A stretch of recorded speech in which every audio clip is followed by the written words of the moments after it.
So yun, good afternoon mga kamakina, Disney Makina Adventure TV, at magre-review tayo ng aking pinalitan na shock absorber dito kay Roxy. No, so bakit ba nasira yung aking shock absorber? Ipapaalam ko po sa inyo yan. Intro muna tayo.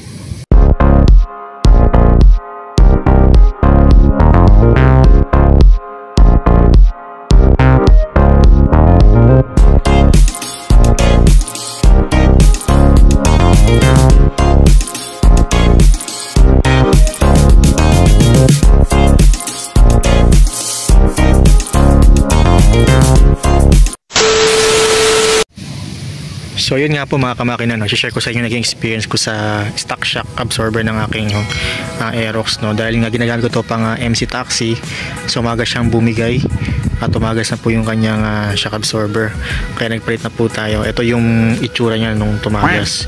So hindi ko kasi pwede i-compromise yung aking parts na nasira, dahil nagmumubit tayo, baka if ever na meron tayong madisgrasyang client, hindi tayo masagot ng insurance dahil sa negligence natin o kapabayaan sa pag-maintain ng ating mga pambiyahe na motor. Sir, ang purpose po kasi nito talaga is pang biyahe tsaka pang rides na din, no? Kasi dahil sa ministry po namin sa church, kaya ginagamit ko po itong motor na to, no?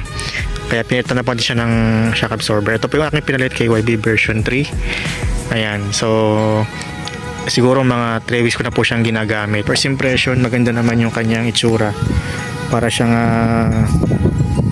mamahaling shock, pero actually may kamahalan din ng konti, pero i-compare mo sa ibang mga high performance na shock, mas mura po ito. So nagkakahalaga po ito ng almost 2.5. So isang set na po yan. KYB po ito, no? So dahil mekaniko po ako ng mga sasakyan, kapag papalit po ako ng mga shock absorber sa mga pang 4 wheels pang sasakyan, so napaganda ng performance ng mga KYB na parts. So tinesting natin ito sa motor kung okay ba to. So yun, mukha naman okay naman siya, kaya lang sa kabilang side nung kinabit ko siya, medyo bakbak yung sticker dito. Ayan, medyo tanggal siya. Ayan, nakabakbak yung sticker niya. Medyo nung nakuha ko siya, parang medyo nagduda ako dun sa quality ng parts. Pero so dahil since mga almost 3 weeks ko na po itong nagagamit, nagawa ko na po na siya ng mga review, tsaka naobserbahan ko na naman yung performance nito kung kamusta naman. So yun, okay naman. Para siyang stock size po ito ng Aerox, 305mm yung kanyang height. Kaya goods na rin, hindi naman ako naghahanap ng mas mataas pa, kasi mataas na nga itong motor na to.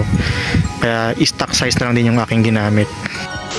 So sa performance naman ito, napaka okay naman. So last time di ba nag-review tayo ng gulong, itong aking Michelin City Grip 2. So mukhang nag-tandem naman yung gulong ko tsaka dun sa shock absorber na nabili ko. Though masasabi ko lang po sa gulong na to is medyo matalbog. Dagdag ko lang po sa kaalaman ninyo na etong gulong po na to ay medyo matalbog. Pero yung performance naman nitong ating KYB na nabili na gas shock absorber, ayan, so medyo naman siya, medyo malambot, responsive naman. Pag may angkas naman siya, okay naman yung bounce niya. Kaya lang nakaka-apekto kasi yung talbog nitong gulong na to dun sa comfortability ng rider tsaka ng back ride. Kaya kung mapapansin nyo, kung masusubukan yung sakyan yung aking motor, medyo matalbog siya ng konti dahil sa gulong na to. So pero overall naman ako masabi na tolerable naman yung kanyang pagiging matalbog. Yan, so maganda rin to sa mga cornering. So pag lumili ko, napaka-stiff ng kanyang shock. Sorry, mali pala. Ang sinabi ko kanina is medyo malambot. So may lambot na may konting tigas din siya. Kaya pag nag-cornering tayo, medyo stiff naman yung kanyang play. Hindi siya yung magalaw, lalo pag kami back ride. So talagang stiff naman yung ano niya. Tsaka kagandahan po dito sa shock na to, meron siyang pwede itong i-repack. Pwede tayo magpalit ng fluid nito, no? Kung medyo natitigasan kayo, pwede yung bawasan ng konti. Kung medyo malambot, pwede yung dagdagan. So meron kasi ditong yan, Allen wrench. Yan, may Allen wrench dito sa part na yan. So luluwagan mo lang yan. Diyan ka magasalin ng panibagong fluid. So gagawa ko ng panibagong video pagka naisip kong i-repack itong shock na to. Gagawa ko siya ng video paano ito i-refill. So abangan nyo lang po, no, dahil medyo magiging consistent tayo mag-upload ng ating mga videos. Okay, so hopefully supportan nyo pa rin po ako sa pag-upload ng aking mga video, no. Yung napili ko namang shock absorber is medyo pasok naman sa aking preference. So obserbahan ko pa rin siya. First impression lang ulit to, tsaka review after almost 3 weeks na nagamit ko tong shock absorber na to, no. Obserbahan pa rin natin to. Hopefully tumagal siya, kasi lalo sa mga MC taxi mabubugbog talaga yung ating mga motor dahil puro nag-aangkas tayo ng mga pasahero. Minsan yung mga timbang ng pasahero natin nag-exceed din sa ating mga sa maximum weight ng ating mga motorsiklo. So tingin ko naman ito, kinakaya naman niya yung mga pasahero ko na medyo malalaki. Yan. So mas maganda pa rin talaga mag-angkas ng balanse yung weight nyo at kayang-kaya ng motor, no.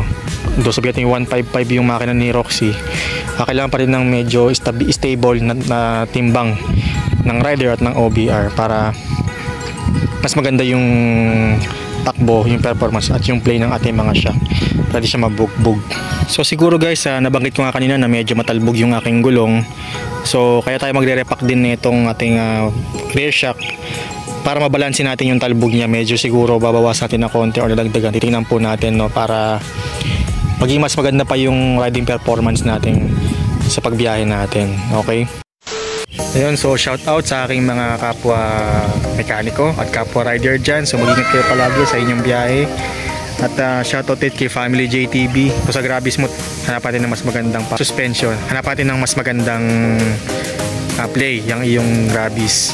Okay, so sana makagawa tayo ng vlog na makahanap tayo ng magandang shock sa inyong Grabis para magawa din siya ng video at magawa din ng review din, no? Sa akin, tatanungin niyo ako kung dapat ba kayo bumili ng shock na to. So para sa akin naman, ano naman siya, legit naman yung kanyang performance, saka mukhang hindi naman masasayang inyong nabili. So depende sa preference nyo, no? So gawin nyo lang na basihan itong aking mga sinabi kung meron kayo mga hinahanap na performance sa inyong mga motor. Okay? So this is me again, Makina Adventure. Don't forget to subscribe my YouTube channel, and God bless po sa inyong lahat.